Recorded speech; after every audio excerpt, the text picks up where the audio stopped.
سورہ نساء میں آیت نمبر 12 میں میاں بیوی کے حصے کے بارے میں ہمارے رب العالمین فرماتے ہیں وَلَكُمْ نِصْفُ مَا تَرَكَ أَزْوَاجُكُمْ إِن لَّمْ يَكُن لَّهُنَّ وَلَدٌ فَإِن كَانَ لَهُنَّ وَلَدٌ فَلَكُمُ الرُّبُعُ مِمَّا تَرَكْنَ مِن بَعْدِ وَصِيَّةٍ يُوصِينَ بِهَا أَوْ دَيْنٍ وَلَهُنَّ الرُّبُعُ مِمَّا تَرَكْتُمْ إِن لَّمْ يَكُن لَّكُمْ وَلَدٌ فَإِن كَانَ لَكُمْ وَلَدٌ فَلَهُنَّ الثُّمُنُ مِمَّا تَرَكْتُم مِّن بَعْدِ وَصِيَّةٍ تُوصُونَ بِهَا أَوْ دَيْنٍ وَإِن كَانَ رَجُلٌ يُورَثُ كَلَالَةً أَوِ امْرَأَةٌ وَلَهُ أَخٌ أَوْ أُخْتٌ فَلِكُلِّ وَاحِدٍ مِّنْهُمَا السُّدُسُ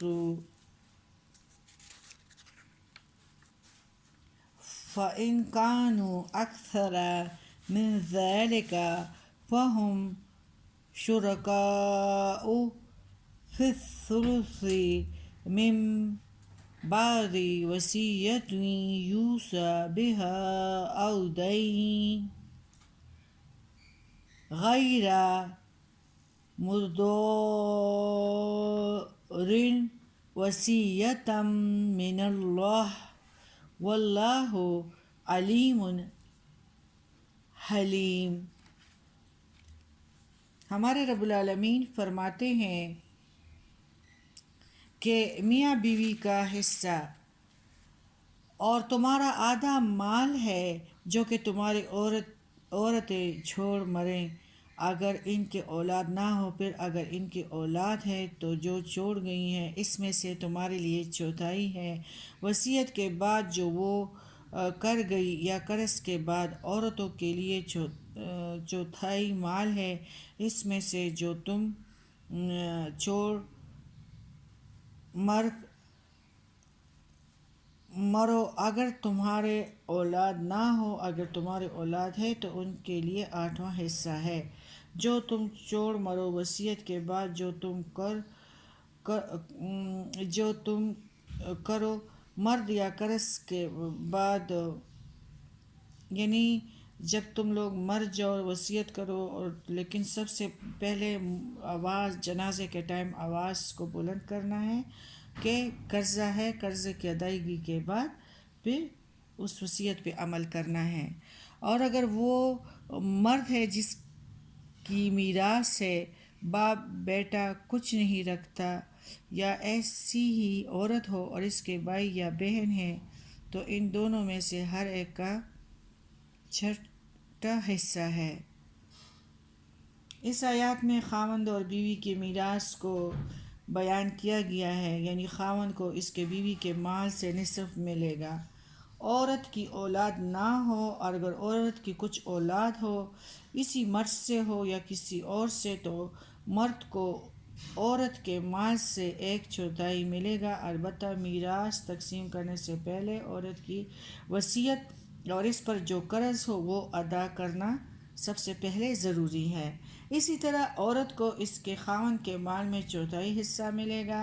مرد کی اولاد نہ ہو، خواہ اسی عورت یا کسی دوسری عورت سے ہو، ورنہ وصیت اور قرض ادا کرنے کے بعد جو بچے گا اس کا 8واں حصہ ملے گا۔ مال کی ہر قسم میں سے، خواہ نقد ہو یا جنس زیور ہو یا قیمتی دھاتوں کی صلاحیں یا حویلی باغ، یہ چیزیں ہوں، سب ترکہ میں شمار ہوگا۔ جہاں تک عورت کے مہر کا تعلق ہے وہ قرض میں شمار کیا جائے گا۔ میراث کے کے بارے میں اللہ کے یہ قوانین حکمت اور مصلحت سے بھرپور ہے. انہیں تسلیم کرنا اور ان پر عمل کرنے میں ہی آخرت کی نجات ہے اور دنیا کی بھی کامیابی اور عزت ہے. جس کا باپ بیٹا نہ ہو کلالہ فقہ کی اصطلاح ہے. اس کی تفسیر یہ ہے کہ اس کا باپ یا بیٹا نہ ہو تو تمام